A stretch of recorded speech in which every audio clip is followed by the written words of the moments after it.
سورۃ یونس مکیہ بسم اللہ الرحمن الرحیم۔ اللہ کے نام سے شروع کرتا ہوں جو بہت ہی مہربان ہمیشہ رحم فرمانے والا ہے۔ سورہ یونس آیت نمبر 1۔ الف لام را تلک آیات الکتاب الحکیم۔ ترجمہ: الف لام را، یہ آیتیں ہیں کتاب حکیم کی۔ سورہ یونس آیت نمبر 1 کی تفسیر۔ الف لام را، اس قسم کے حروف جو بعض صورتوں کی ابتدا میں آتے ہیں انہیں حروف مقطعات کہا جاتا ہے۔ ان کا مفہوم کیا ہے؟ علماء تفسیر نے اس کی کئی توجیہیں کی ہیں۔ بعض کی رائے ہے کہ یہ حروف ان صورتوں کے نام ہیں جن کی ابتدا میں ان کا ذکر ہوا ہے۔ حضرت ابن عباس رضی اللہ تعالیٰ عنہما کا ایک قول یہ ہے کہ یہ حروف اللہ تعالیٰ کے اسماء حسنہ کے لیے بطور رمز استعمال کیے گئے ہیں۔ مثلا الف اللہ کی طرف، لام لطیف اور را رحمان کی طرف اشارہ کر رہا ہے۔ حضرت ابن عباس رضی اللہ تعالیٰ عنہما سے یہ بھی مروی ہے کہ الف لام را مخفف ہے ان اللہ اراکا، میں اللہ ہوں، سب کچھ دیکھ رہا ہوں۔ یہ توجیہات اپنا اپنا وزن رکھتی ہیں، لیکن سب سے زیادہ اطمینان بخش اور یقین افروز علامہ محمود آلوسی علیہ رحمہ کا قول ہے، جو سورہ بقرہ کے آغاز میں حروف مقطعات کی تحقیق کرتے ہوئے انہوں نے لکھا ہے، یعنی ان حروف کا صحیح مفہوم نبی کریم صلی اللہ علیہ وسلم جانتے ہیں اور اولیاء کاملین، ان کو یہ علم بارگاہ رسالت سے عطا ہوتا ہے۔ بعض اوقات یہ حروف خود اپنے اسرار کو اولیاء کرام سے بیان کر دیتے ہیں، جیسے یہ حروف اس ذات پاک سے گویا ہوتے تھے جس کی ہتھیلی میں کنکریوں نے اللہ تعالیٰ کی تسبیح بیان کی تھی۔ علامہ اسماعیل حقی رحمۃ اللہ علیہ الف لام را پر بحث کرتے ہوئے رقم تراز ہیں، یعنی ان حروف کا علم ان کے لوازمات اور حقائق کے ساتھ در حقیقت اللہ تعالیٰ، اس کے محبوب رسول اور اولیاء کاملین کو تفویض کیا گیا ہے۔ سورہ یونس آیت نمبر 1 کے بقیہ حصے کی تفسیر۔ یہ آیتیں ہیں کتاب حکیم کی۔ کفار و مشرکین قرآن کریم پر طرح طرح کے اعتراضات کیا کرتے اور اپنے فہم کی نارسائی کے باعث اس کی تعلیمات کے بارے میں گوناں گوں غلط فہمیوں کا شکار تھے۔ اللہ تعالیٰ نے اس سورت کی ابتدا میں ہی اس غلط فہمی کا ازالہ فرما دیا کہ یہ کتاب جس کی تعلیمات پر تم اعتراض کرتے ہو، جس کے بتائے ہوئے اصولوں کو ماننے سے تم انکار کرتے ہو، یہ تو پر از حکمت کتاب ہے۔ اس کے بیان کردہ عقائد، اس کے بتائے ہوئے معاشی اخلاقی اصول، اس میں مذکورہ واقعات و قصص اور مستقبل کے متعلق اس کی ساری پیشین گوئیاں، سب ہی تو اپنی اپنی جگہ مستحکم و استوار ہیں اور ہر شک و شبے سے بالاتر ہیں۔ عظمت شان کی طرف اشارہ کرنے کے لیے تل کا اس میں اشارہ بعید استعمال فرمایا۔ سورہ یونس آیت نمبر 2۔ اکان للناس عجبا ان اوحینا الی رجل منہم ان انذر الناس وبشر الذین آمنوا ان لهم قدم صدق عند ربهم قال الكافرون ان هذا لساحر مبین۔ ترجمہ: کیا یہ بات لوگوں کے لیے باعث تعجب ہے کہ ہم نے وہی بھیجی ایک مرد کامل پر جو ان میں سے ہے کہ ڈراؤ لوگوں کو اور خوشخبری دو انہیں جو ایمان لائے کہ ان کے لیے مرتبہ بلند ہے ان کے رب کے ہاں۔ کفار نے کہا بلا شبہ یہ جادوگر ہے کھلا ہوا۔ سورہ یونس آیت نمبر 2 کے پہلے حصے کی تفسیر۔ قرآن کریم کے متعلق ان کی غلط فہمی دور کرنے کے بعد صاحب قرآن کے بارے میں ان کے شبے کا ازالہ کیا جا رہا ہے۔ انہیں یہ بات سمجھ نہ آتی تھی کہ ایک انسان کس طرح اللہ تعالیٰ کے اتنا قریب ہو سکتا ہے کہ وہ اسے وحی سے سرفراز فرما کر دوسرے انسانوں کی رہبری کے لیے متعین فرمائے۔ جس انسان سے وہ متعارف تھے اور جس انسانیت کے وہ خود اعلیٰ نمائندہ تھے، وہ تو اس سرفرازی کا قطعاً مستحق نہیں تھا، لیکن انہیں معلوم تھا کہ یہ انسان خالق کائنات کی تخلیق کا شاہکار ہے۔ اس میں جو صلاحیتیں ودیت کی گئی ہیں، اگر ان کو بروئے کار لایا جائے اور تقوی و اخلاص سے ان کی آبیاری کی جائے تو بارگاہ عزت میں جس مقام قرب کا یہ مستحق قرار پا سکتا ہے، وہاں روح الامین کو بھی دم مارنے کی ہمت نہیں ہوتی۔ دوسری بات جس نے انہیں تصویر حیرت بنا رکھا تھا یہ تھی کہ نبوت کے بھارے گراں کو اٹھانے کے لیے عبد المطلب کے یتیم پوتے کو منتخب کیا گیا تھا۔ آخر یہ کیوں؟ اگر کسی انسان کو ہی نبی بنانا تھا تو ویسا تو ہوتا جس کی دھاک تمام قوم کے دلوں پر بیٹھی ہوتی۔ ان کے منہ سے جو بات نکلتی اس کے سامنے ہر ایک کو طوعاً اور کرہاً سر تسلیم خم کرنا پڑتا۔ وہ کہا کرتے یہ قرآن مکہ اور طائف کے کسی رئیس اعظم پر کیوں نہ اتارا گیا؟ ان کے انہی شبہات کا یہاں جواب دیا جا رہا ہے کہ اگر ان میں سے کسی انسان کو نبوت اور نزول وحی کے لیے منتخب کیا گیا ہے تو اس میں حیرت و تعجب کی کیا بات ہے، بلکہ یہ تو عین حکمت ہے، کیونکہ افادہ و استفادہ کے لیے جانبین میں باہمی مناسبت کا پایا جانا ضروری ہے۔ ایک انسان سے ہی فائدہ حاصل کر سکتا ہے، جنوں ملک سے نہیں۔ دوسری جگہ ارشاد فرمایا کہ اگر یہاں بسنے والے فرشتے ہوتے تو ان کی طرف رسول بھی کسی فرشتے کو بنا کر بھیجا جاتا۔ جب یہاں بسنے والے انسان ہیں تو ان کی رہنمائی اور ہدایت کے لیے کسی انسان کو ہی مقرر کرنا چاہیے تھا۔ باقی رہا تمہارا یہ خیال کہ صاحب رسالت کے پاس مال و دولت اور جاہ و منصب کا ہونا ضروری ہے، تو یہ بھی درست نہیں۔ رب قدوس کے ہاں ان چیزوں کی کوئی قدر و وقت نہیں، یہاں تو بلند اخلاق، پاکیزہ کردار اور اخلاص و ایثار کو شرف پذیرائی عطا کیا جاتا ہے، اور یہ تمام صفات ذات پاک مصطفیٰ علیہ اطیب التحیت و اجمل الثناء میں بوجہ اتم پائی جاتی ہیں، اس لیے حضور کی نبوت پر تمہارا اظہار تعجب بالکل بے معنی ہے۔ سورہ یونس آیت نمبر 2 کے دوسرے حصے کی تفسیر کہ ڈراؤ لوگوں کو۔ یہاں نبی پاک کی دعوت کا خلاصہ بیان کیا جا رہا ہے کہ اس کا کام یہ ہے کہ عام لوگوں کو ان کی غفلت شیاریوں، مجرموں کو ان کی بدعمالیوں اور مشرکین و کفار کو ان کے عقائد باطلہ کے ہولناک انجام سے ڈرائے، تاکہ وہ بر وقت اپنی اصلاح کی طرف متوجہ ہوں، اور اہل ایمان کو یہ بشارت سنائے کہ تمہاری محنت ٹھکانے لگی اور تمہاری نیکیاں بار آور ہوئیں، اور تمہیں اللہ تعالیٰ کے حضور میں بڑے بلند مقام پر فائز کیا جائے گا۔ سورہ یونس آیت نمبر 2 کے تیسرے حصے کی تفسیر۔ اور خوشخبری دو انہیں جو ایمان لائے کہ ان کے لیے مرتبہ بلند ہے۔ زجاج نے قادمہ صدقن کا معنی درجتن عالیتن یعنی بلند مقام کیا ہے۔ حضرت ابن عباس نے اس کا معنی اچھی جزا بتایا ہے جو انہیں ان کے اعمال حسنہ پر ملے گی۔ حضرت زید بن اسلم رضی اللہ تعالیٰ فرماتے ہیں کہ اس سے مراد حضور پر نور صلی اللہ علیہ وسلم کی شفاعت ہے۔ امام حسن بصری اور قتادہ کا قول ہے کہ یعنی قادمہ صدقن سے مراد حضور کریم صلی اللہ علیہ وسلم کی ذات اقدس ہے، کیونکہ حضور ہی ایسے شفیع ہیں جن کی شفاعت یقیناً قبول کی جائے گی، اور حضور اپنی امت سے پہلے حوض کوثر پر تشریف فرما ہوں گے تاکہ اپنی پیاسی امت کو سیراب فرما سکیں۔ امام بخاری نے یہی قول حضرت زید بن اسلم سے نقل کیا ہے۔ سورہ یونس آیت نمبر 2 کے بقیہ حصے کی تفسیر۔ بلا شبہ یہ جادوگر ہے کھلا ہوا۔ جب کفار کے پاس کوئی دلیل نہ رہی جس سے وہ قرآن کے کلام الہی ہونے کا انکار کر سکیں اور حضور کی نبوت اور رسالت کی تردید کر سکیں، تو ناچار اپنی شکست پر پردہ ڈالنے کے لیے یہ افطرا باندھ دیا کہ یہ عقل و دل و نگاہ کو خیرہ کر دینے والی روشنی، یہ روح کو سرشار کر دینے والا کلام جادو ہے، اور اس کو سنانے والی یہ دل نواز ہستی نبی نہیں جادوگر ہے۔ فرعون نے بھی تو اعجاز موسوی کے سامنے اپنی بے بسی پر یہی کہہ کر پردہ ڈالا تھا۔ شاید کفر کے پاس یہی اوچھا ہتھیار ہے جو وہ اہل حق کے خلاف ہمیشہ استعمال کرتا ہے۔ مشرکین نے حضور صلی اللہ علیہ وسلم کو جادوگر تو کہہ دیا، لیکن انہوں نے یہ نہ سوچا کہ ان کا یہ الزام کتنا بے سروپا ہے۔ کیا وہ یہ بتا سکتے ہیں کہ فلاں جادوگر سے حضور نے جادو سیکھا؟ کیا وہ یہ بتا سکتے ہیں کہ جادوگروں کی پست اور ذلیل ذہنیت اور ان کے رذیل اعمال کی کوئی ادنا سی علامت بھی یہاں موجود ہے؟ جادوگروں کے سامنے ان کے ذاتی حقیر مفادات ہوتے ہیں، اور انہی کی تکمیل کے لیے وہ یہ سارے پاپڑ بیلتے ہیں، لیکن اس پاک ہستی کی کتاب زندگی میں خود غرضی اور جاہ طلبی کا کوئی ادنا سا ثبوت بھی تو نہیں ملتا۔ فکر و عمل کے اتنے بین تفاوت کے باوجود حضور صلی اللہ علیہ وسلم کو جادوگر کہنا افطرائے محض اور بہتان سری نہیں تو اور کیا ہے۔ سورہ یونس آیت نمبر 3۔ ان ربکم اللہ الذی خلق السماوات والارض فی ستة ایام ثم استوى على العرش يدبر الامر ما من شفیع الا من بعد اذنه ذلكم اللہ ربکم فاعبدوه افلا تذکرون۔ ترجمہ: بے شک تمہارا رب اللہ تعالیٰ ہے جس نے پیدا فرمایا آسمان اور زمین کو 6 دنوں میں، پھر متمکن ہوا عرش پر جیسے اسے زیبا ہے، ہر کام کی تدبیر فرماتا ہے، کوئی نہیں شفاعت کرنے والا مگر اس کی اجازت کے بعد۔ یہ ہے اللہ تعالیٰ جو تمہارا پروردگار ہے، سو عبادت کرو اس کی، تو کیا تم غور و فکر نہیں کرتے؟ سورہ یونس آیت نمبر 3 کے پہلے حصے کی تفسیر۔ پیدا فرمایا آسمانوں اور زمین کو 6 دنوں میں۔ اس آیت کے پہلے حصے پر مفصل بحث سورۃ الاعراف کی آیت نمبر 54 کے ضمن میں گزر چکی ہے، وہاں ملاحظہ فرمائی جائے۔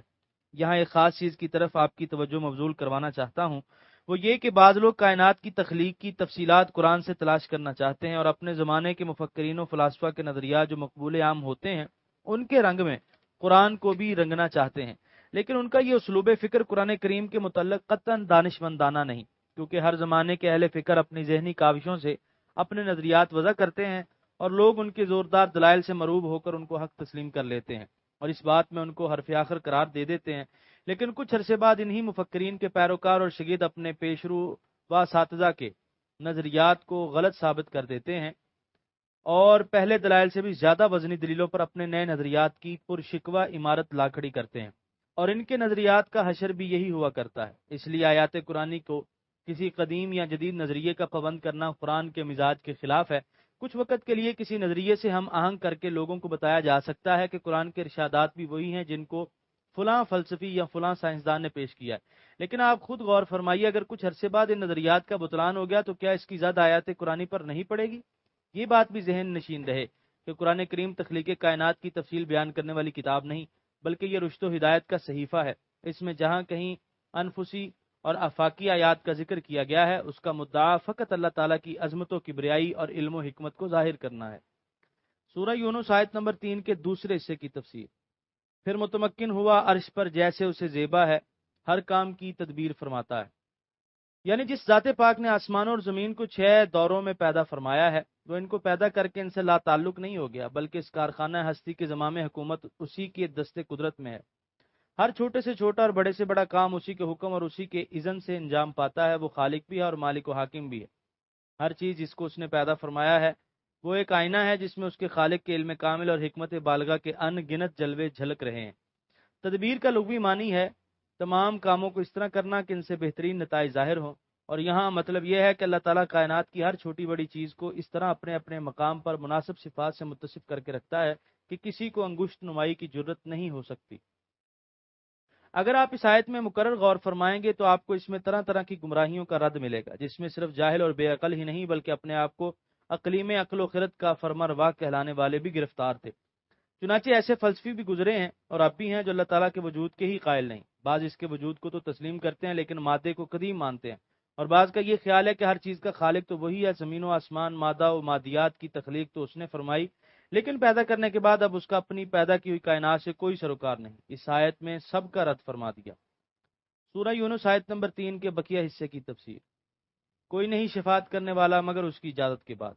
مشرکین یہ سمجھتے تھے کہ مٹی اور پتھر کے یہ بت جن کو وہ پوجتے ہیں قیامت کے روز ان کی شفاعت کریں گے اور انہیں بخشوا لیں گے۔ ان کا رد فرما دیا کہ اندھے، بہرے، بے بس، بے اختیار بت ان کی شفاعت نہیں کریں گے، کیونکہ شفاعت تو وہ کرے گا جسے اذن شفاعت ملے گا، اور انہیں شفاعت کی کوئی اجازت نہیں دی گئی۔ یہ کیوں کر شفاعت کر سکیں گے؟ اس آیت سے مشرکین کے نظریے کے بطلان کے ساتھ ساتھ ان لوگوں کی غلط فہمی بھی دور کر دی جو سرے سے شفاعت کے منکر ہیں۔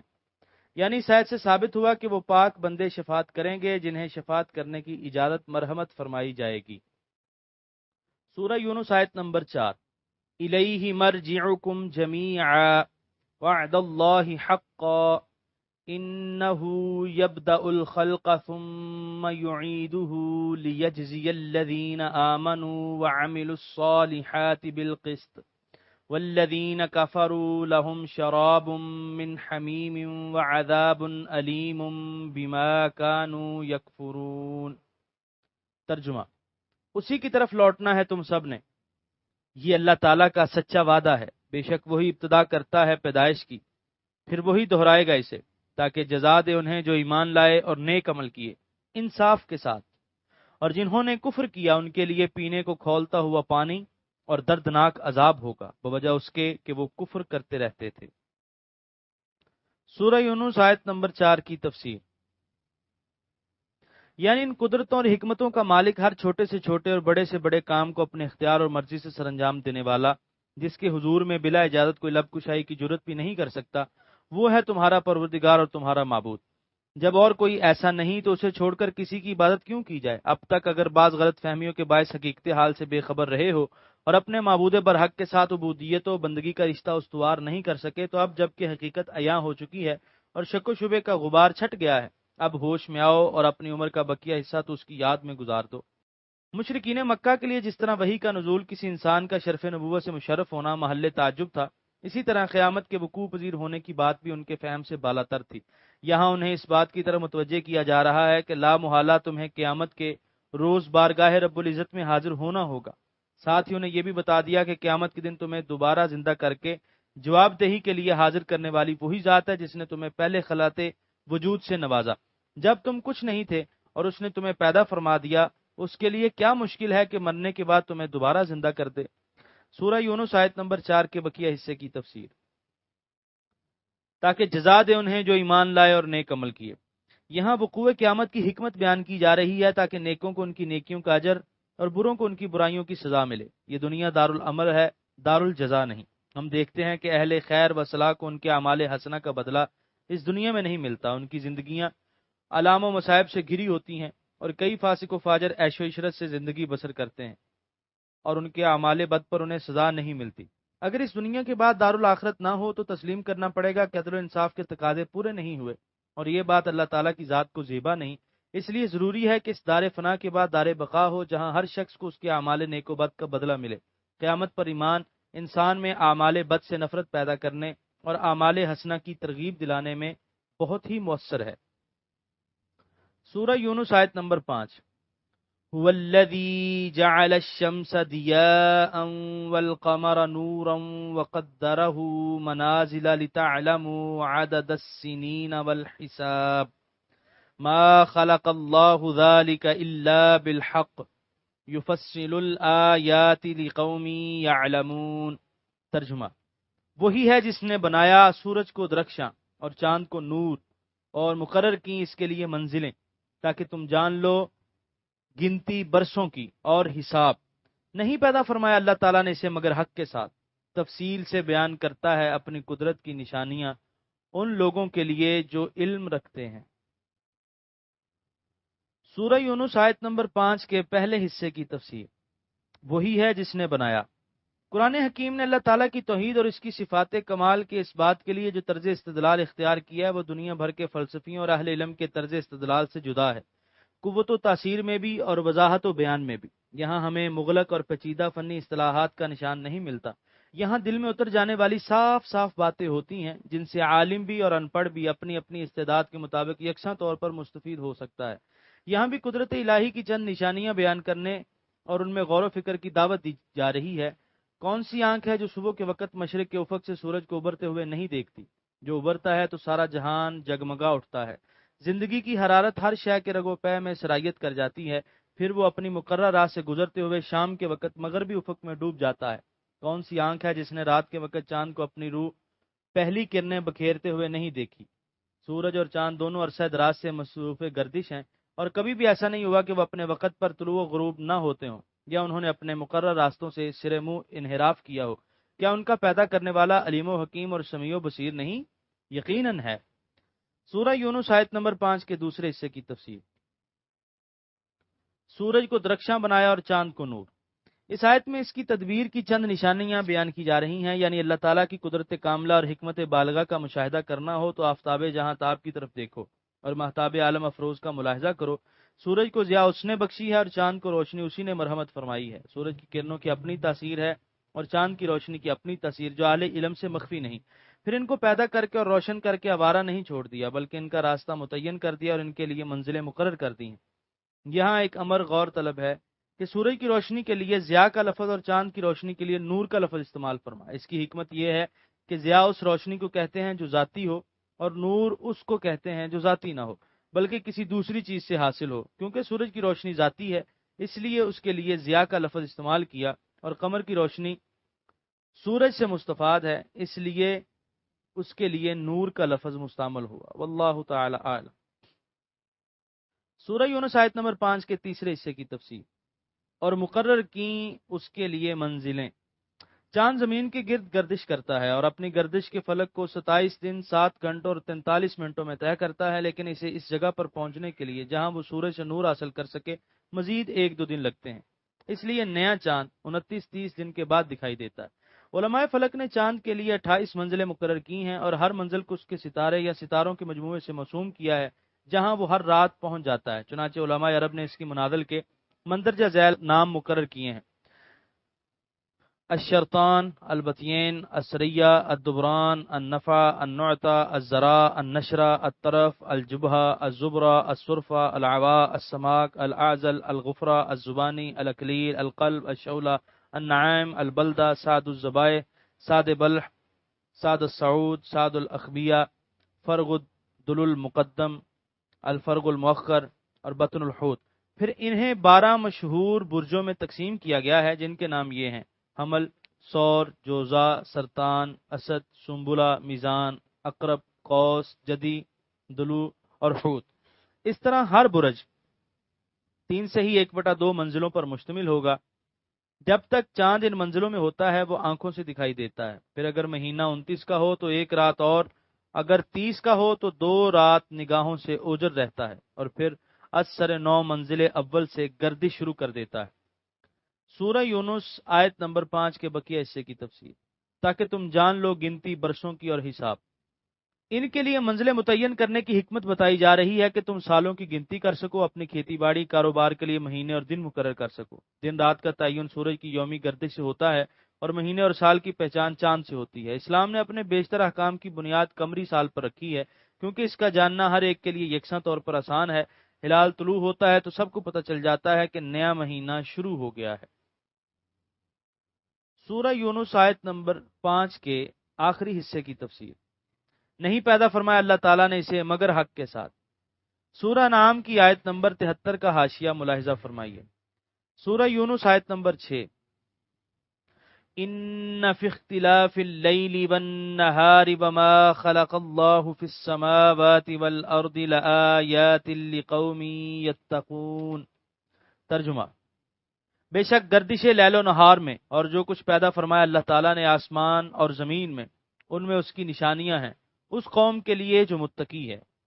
سورہ یونس آیت نمبر 6 کے پہلے حصے کی تفسیر، رات اور دن کا منقطع نہ ہونے والا تسلسل، پھر مناسب مقدار سے ان کا گھٹنا اور بڑھنا، دن میں کسب معاش اور دیگر مشاغل کی ہنگامہ آرائیاں، اور رات میں خواب راحت کی خاموشیاں، سبھی تو اس کی توحید اور کبریائی کے گیت گا رہی ہیں۔ سورہ یونس آیت نمبر 6 کے بقیہ حصے کی تفسیر، اس قوم کے لیے جو متقی ہے۔ یہ الفاظ قابل غور ہیں، یعنی عام لوگ کائنات کے حسن و جمال کو دیکھتے ہیں اور دنگ رہ جاتے ہیں، مختلف اشیاء کے حیران کن اثرات پر آگاہ ہوتے ہیں اور فرط مسرت سے جھوم اٹھتے ہیں۔ اس جہان کی وسعتیں اور فراخیاں، بلندیاں اور پستیاں ان کے چشم ہوش کو خیرہ کر دیتی ہیں، لیکن ان کی رسائی اس حسن و جمال کے خالق اور ان اثرات کے پیدا کرنے والے تک نہیں ہوتی۔ ان کی نگاہیں ان حجابات میں اٹک کر رہ جاتی ہیں۔ معرفت الہی کی سعادت سے فقط ان با ہمت اور بلند حوصلہ لوگوں کو سرفراز کیا جاتا ہے جو متقی اور پرہیزگار ہوتے ہیں، جو ان حجابات کو تار تار کرتے ہوئے آگے بڑھتے چلے جاتے ہیں اور جمال حقیقی کی دید و معرفت سے اپنے دیدہ عقل و دل کو روشن کرتے ہیں۔ ہمارے سائنسدانوں اور علوم جدیدہ کے طلبہ کو مظاہر فطرت کا مطالعہ کرتے ہوئے اس بات کو کبھی فراموش نہ کرنا چاہیے کہ اس عالم میں جو رعنائی و زیبائی، جو قوت و تاثیر اور جو خوبی و کمال جہاں کہیں جس روپ میں انہیں دکھائی دے رہا ہے، وہ کسی کائناتی حادثے سے مارز وجود میں نہیں آیا، بلکہ قادر و توانا، بلکہ علیم و حکیم اور مالک و حاکم پروردگار نے اسے پیدا فرمایا ہے۔ یہی وہ بنیادی فرق ہے جو مسلمان سائنسدان کو دنیا بھر کے دوسرے سائنسدانوں سے جدا کرتا ہے۔ اس طرح ان کا ہر قدم منزل کی طرف اٹھے گا۔ ان کی کامیابی ادھوری اور ناتمام نہیں بلکہ مکمل ہوگی۔ ان کی ترقی انسانیت کے لیے تباہ کن نہیں بلکہ فلاح انسانی کی ضامن ہوگی۔ اور آج دنیا کو ایسے با کمال اور با ہمت علماء کی ضرورت ہے جو انسان کو سلامتی کا راستہ دکھا سکیں۔ سورہ یونس آیت نمبر 7، ان الذين لا يرجون لقاءنا ورضوا بالحياة الدنيا واطمأنوا بها والذين هم عن آياتنا غافلون۔ ترجمہ، بے شک وہ لوگ جو امید نہیں رکھتے ہم سے ملنے کی اور خوش و خرم ہیں دنیاوی زندگی سے اور مطمئن ہو گئے ہیں اس کے ساز و سامان سے، اور وہ لوگ جو ہماری آیتوں سے غفلت برتتے ہیں۔ سورہ یونس آیت نمبر 8، اولئک مأواہم النار بما کانوا یکسبون۔ ترجمہ، یہی لوگ ہیں جن کا ٹھکانہ دوزخ ہے بسبب ان عملوں کے جو وہ کماتے رہے۔ سورہ یونس آیت نمبر 8 کی تفسیر، وہ پست ہمت اور کوتاہ نظر لوگ جن کے دلوں میں محبت الہی اور شوق وصل کی کوئی چنگاری دہک نہیں رہی، اور وہ کوتاہ نظر جو دنیاوی زندگی اور اس کی زیب و زینت پر مفتون اور اس کے آرام و آسائش پر شاداب و فرحاں ہیں، جو اللہ تعالیٰ کی عظمت کی دلیلوں کی طرف توجہ ہی نہیں کرتے، اور ان کا ٹھکانہ آتش جہنم کے سوا اور کیا ہو سکتا ہے۔ سورہ یونس آیت نمبر 9، ان الذين آمنوا وعملوا الصالحات يهديهم ربهم بإيمانهم تجری من تحتهم الانہار فی جنات النعیم۔ ترجمہ، یقیناً وہ لوگ جو ایمان لائے اور نیک عمل کیے پہنچائے گا انہیں ان کا رب منزل مقصود تک ان کے ایمان کے باعث، رواں ہوں گی ان کے نیچے نہریں نعمت و سرور کے باغوں میں۔ سورہ یونس آیت نمبر 9 کی تفسیر۔ دنیا پرستوں کے مقابلے میں حق پرستوں کا ذکر ہو رہا ہے جو دولت ایمان سے مالا مال ہیں اور اپنی زندگی کے دامن کو اعمال صالحہ کے رنگین اور مہکتے ہوئے پھولوں سے بھر رہے ہیں۔ یہدیہم ربہم بایمانہم کے کلمات طیبات پر مقرر غور فرمائی۔ آپ کو معلوم ہوگا کہ ایمان یقین محکم کا چراغ روشن کر کے کوئی مسافر اپنی منزل کی طرف رواں ہو جائے تو توفیق ربانی ضرور اس کی دستگیری فرمائے گی اور اسے منزل تک پہنچا دے گی۔ کتنی ہی آندھیاں چلیں، کتنے ہی طوفان اٹھیں، اس کے چراغ ایمان کو بجھنے نہیں دیا جائے گا۔ سورہ یونس آیت نمبر 10۔ دعواہم فیہا سبحانک اللہم وتحیتہم فیہا سلام وآخر دعواہم ان الحمد للہ رب العالمین۔ ترجمہ: بہار جنت کو دیکھ کر ان کی صدا وہاں یہ ہوگی، پاک ہے تو اے اللہ، اور ان کی دعا یہ ہوگی کہ سلامتی ہو، اور ان کی آخری پکار یہ ہوگی کہ سب تعریفیں اللہ تعالیٰ کے لیے ہیں جو مرتبہ کمال تک پہنچانے والا ہے۔ سورہ یونس آیت نمبر 10 کی تفسیر۔ منزل مقصود پر پہنچنے سے جو سچی مسرت اور روحانی خوشی انہیں ہوگی، اس کے اظہار کے لیے اس سے بلیغ تر اسلوب کوئی کہاں سے لائے گا۔ یہاں پر 11ویں پارے کا 6واں رکوع مکمل ہوا۔